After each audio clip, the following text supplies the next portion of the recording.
All right, we're going to do an old-fashioned poker video, okay? Because if you've watched poker the last few years, you've probably noticed sort of a trend where mostly pros, when they bet like their entire stack, say they have 500K, they bet 495K and they leave one 5K back, leaving one chip back. So what we're going to talk about in this video is, first of all, we're going to talk about why people do it and why I think it's an overall net negative for poker. First and foremost, I should say this.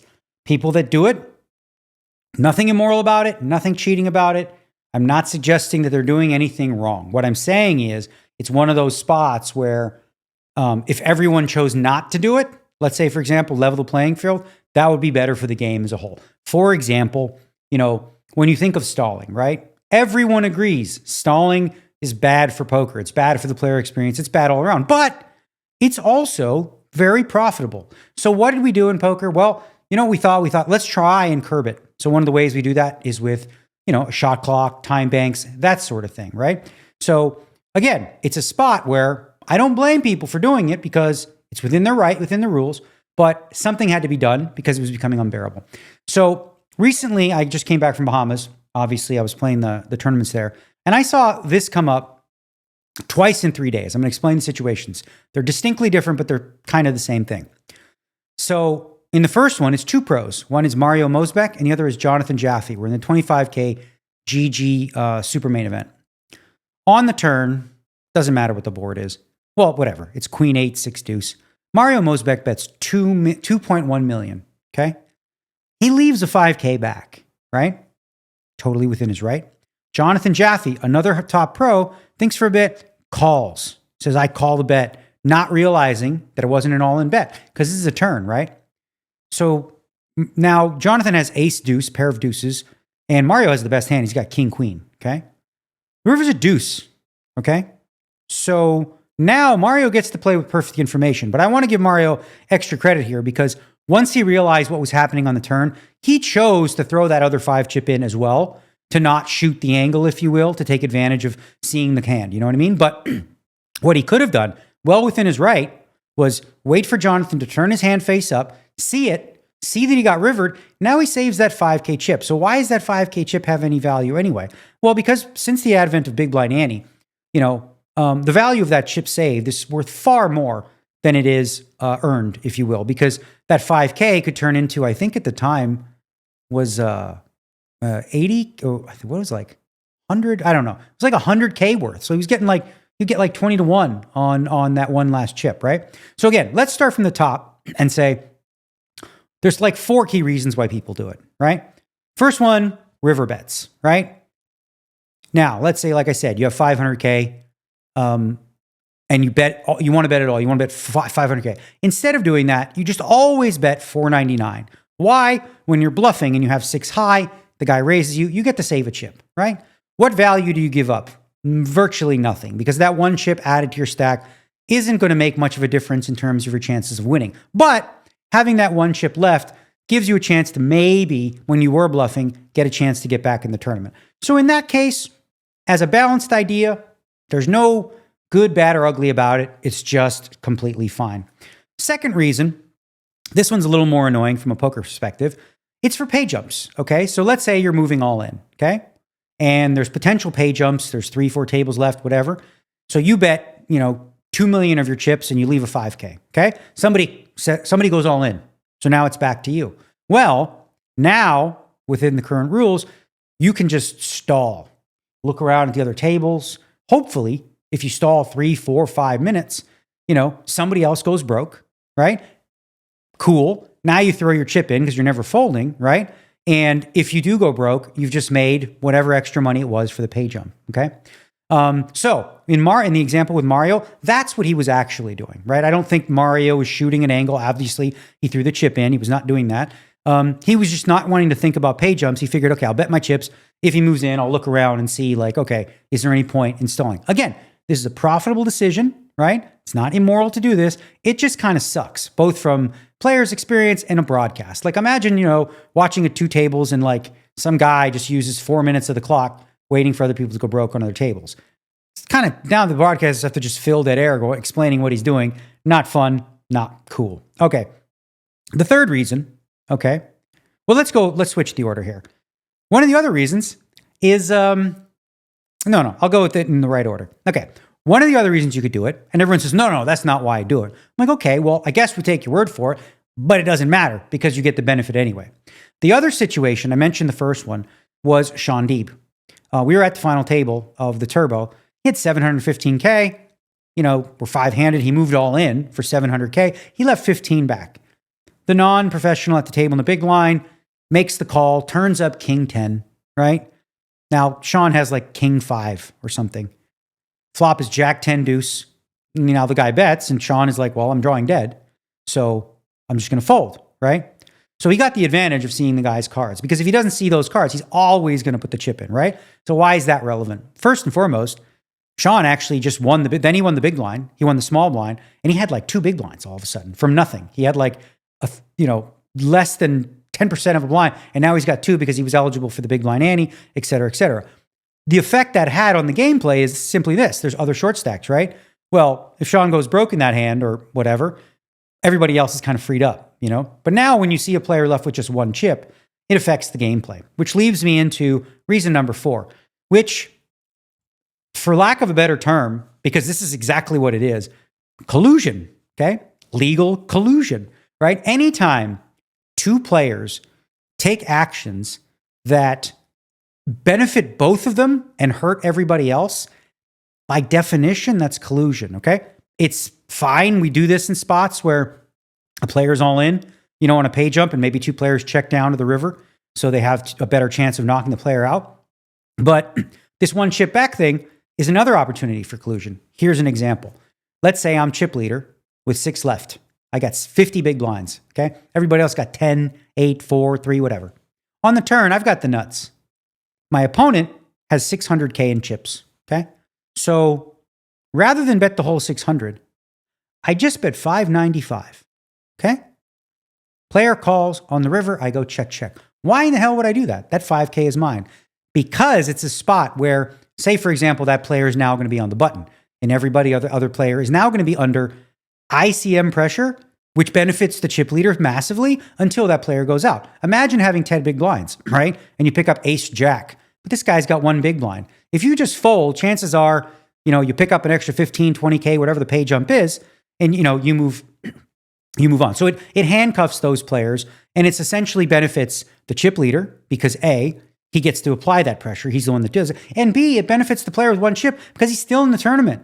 He still has a chance to win a big blind ante and also potentially ladder up, right? So 8 people at the table, these two take actions that benefit both of them financially. Whenever that happens, that's collusion. I'm not saying it's immoral. I'm not saying it's wrong. I'm not saying it's cheating, guys. It's within the rules, but it is colluding. You're both, agreeing to do what's best for each other because it benefits you. Okay. So as I said, it has a significant effect, on gameplay when these situations happen, whether it's a mistake, whether it's a flat out, angle shoot. Like in the Sean Deeb hand, I'm not suggesting what his purpose was for this. I'm not suggesting it was like I said, first of all, the word angle shoot specifically means it's within the rules. Because if it's not in the rules, it's just cheating. Angle shooting is pushing up against a rule that might be flimsy, not so good, or you can you can use it as an opportunity to take advantage of people. Those people typically are going to be non-pros. In the case with Mario and Jonathan Jaffe, they were both pros. In this other case with Sean, he almost, the pay jump was 11K. That little move, if you will, could have won him an extra 11K. If I went, he, folds the hand, I go broke the next hand, he just wins 11K more. Let me see, what else do I got here? Okay, so I talked about the stalling analogy, which is to say that, that's something that everyone agrees is bad for the game, right? So we did something to try to help it. Now, you can argue absolutely that you should leave the one chip behind because it's in your financial interest, and I agree with you. You're right. What you're doing is not morally wrong, et cetera, et cetera. I just don't buy, and you can't pretend to me that it's somehow better for poker if everyone does this. It is certifiably worse, okay? Like I said, you have the stalling situations where people, are all in but wait for a pay jump. You You have the other times where a player turns their cards face up, so you get that added bonus. It's overall, you can't argue with me that poker is the game as a whole. Let's say, for example, everyone agreed, kumbaya, we're going to all stop doing this. That would be better for the game. Now, that never works, right? Expecting people to do what's in the best interest of other people. No, poker is a very selfish game. Same like installing, right? Everyone knew it was bad for the game. They're like, bro, it's my money. I got to do what I got to do. And what am I supposed to say to that, right? Everyone just do the right thing and burn up money? I'm not suggesting that. What I'm suggesting is maybe there's a solution here. I came up with one on Twitter. I'm not saying this is necessarily a good one. It just came off the top of my head. Something to the effect of, if you bet over 90% of your stack, you're considered all in, right? Now, people argued, well, then people are only going to bet 89% of their stack, or then dealers are going to have to count out, how many chips that is. And I'm like, good, because it raises attention to the fact that there's chips behind so that the other player doesn't make the mistake. I think Tom Dwan actually tweeted something very simple that I agree with. In these situations when this happens, like with Jonathan Jaffe, or in the Sean Deeb hand, floor is called. Player says, I thought he was all in. He only has one chip behind. Floor makes a common sense ruling saying, what is your intention? What would you like to do? Right? So he still has the opportunity. Even though he just said call, he can still say, well, I want to obviously raise. The chip goes in, right? So that way, it takes away that potential angle, if someone was doing that on purpose. Because I was going to tell you, I was going to joke with people, but it's true. I would bet a large sum of money that in 2025, if I do the one chip back thing, right? I'll bet at least five people I get to turn their cards face up, which allows me to play with perfect information. Okay? I'll bet you I could do it, right? Now, again, I'm not suggesting that's the reason people do it, but it is a benefit, okay? Other people making mistakes. And listen, I'm from a personal responsibility place. You know that from previous videos and things. But in this case, I think it's just like you're really just benefiting. It's a total free roll, right? So the question is, when should you do it? When should you, with all these variables and the benefits of potentially doing it, when should you leave one chip back? The answer, based on the rules now currently, is always. Literally always. There's no downside. It is a complete free roll. If it's level 1 of a tournament, okay? You have 30K in chips, you bet 29.9. The player turns his cards up. You see they have the nuts on the turn. Okay, you don't hit on the river. You get to keep that chip. No downside, right? It's just like a complete free roll. So in theory, people say, well, there's spots where you don't need to do it. Yeah, but you should, because of that added bonus of the potential, for lack of a better term, angle. So what ways can we fix that? 90% idea is one. I had another one, but this one doesn't seem quite that fair, which is to suggest that any player who has less than 2 big blinds is ineligible to win the big blind ante. Okay? So it's a bit of a punishment, right? If you ever do that. What will people do then? Well, they'll make their bet and leave 2 big blinds behind. Okay, that sort of costs them a little bit of an EV, a little bit of EV in some spots, right? 2 big blinds is kind of significant. When you want to get value in a certain spot, you might miss out on, especially at a final table, that could be, relatively significant. The only thing I don't like about that idea is that what if someone just lost the pot and they have 1.5 bigs, right? And now they're like, they can't win the big blind ante. That's not fair to them. So I don't know that that's the solution. But again, I'm brainstorming, guys. I'm trying to figure out stuff. I'm not saying you're all cheating and scummy. I'm just saying there's no possible way you can tell me that poker as a player or as a viewer is better with people doing this. It is not. Nobody will tell you it. Nobody likes watching a guy put in 99% of his stack and then sit there for 4 minutes throwing in time banks. Nobody likes that, okay? The guy doing it probably doesn't even like doing it, okay? So, again, like I said, I don't have the solution. But on that note of shot clocks too, so I wanted to sort of touch on that. Shot clocks are what we use to remedy stalling. It's the best we have, but there is a far better option. On GG Poker, for example, all the time you use leading up to a final table will dictate how much time you actually get when you're at a final table. So if you wasted a bunch of time, you're going to be on a short clock. If you saved up your time, you're going to have more time to make your decisions. And then at the final table, it's not levels by time. It's levels by number of hands. So level 17, 25 hands. Play the hands and, move on. That also helps with another thing too. At the final table, sometimes when there's a couple short stacks, some people have an incentive to see the blinds are going up. I want that short stack to pay the higher blind. So I'll stall, make sure that they pay the higher blind. When you just do number of hands, you eliminate that problem as well. So it's a win-win from that perspective, right? So why a chess clock versus a shot clock? A shot clock hurts the wrong kind of people, okay? It punishes the wrong people. So, wrong people, and I say that because it's me. But let's say you have the guy who, for balance, in a 30-second clock, takes the full 30 every single time, okay? Right? He has 6 time banks. I have 6 time banks, right? I act in 5 seconds every time. He takes 30. So far, we're a couple levels in. He's burned up 7 minutes. I've burned up 30 seconds. But guess what? When I'm in a tough spot, let's say, for example, even though I've conserved all that time, typically when I use a time bank, I use 3.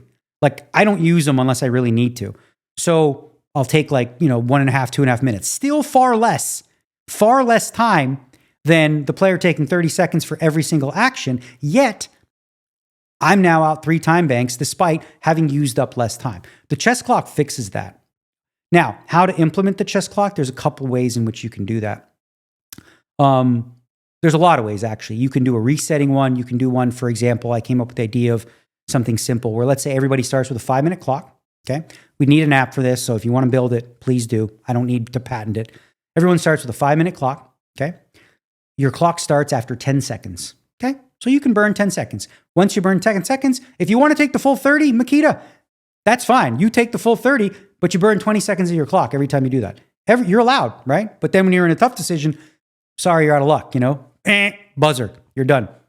So then let's say you start with the 5 minutes, and then every 2 hours, you add another minute. So you go from 5 to 6. If you run out of time completely, okay, you're just out, you get 10 seconds for all the decisions until, the next incremental 1 minute that you get back, right? So what does this do, right? This incentivizes people to play and make their actions within 10 seconds. And if they don't, there is a commodity penalty, which is the time they have to make more intricate, more difficult decisions later in the tournament, right? What it does is it punishes those that know what they're going to do 7 seconds in. They know, but they're like, you know what? I'm still going to waste the 30 because I want to balance my tells, right? Again, that's within their right. It's within the rules. But as you can see, the fast player isn't getting any benefit from that, when they should, right? A chess clock would allow that. So there's a lot of different ways you could do it. Again, but an app would be important to develop. Incremental added time throughout. That deals with the stalling issue. And listen, I've always been anti-nit, okay? I hate nits.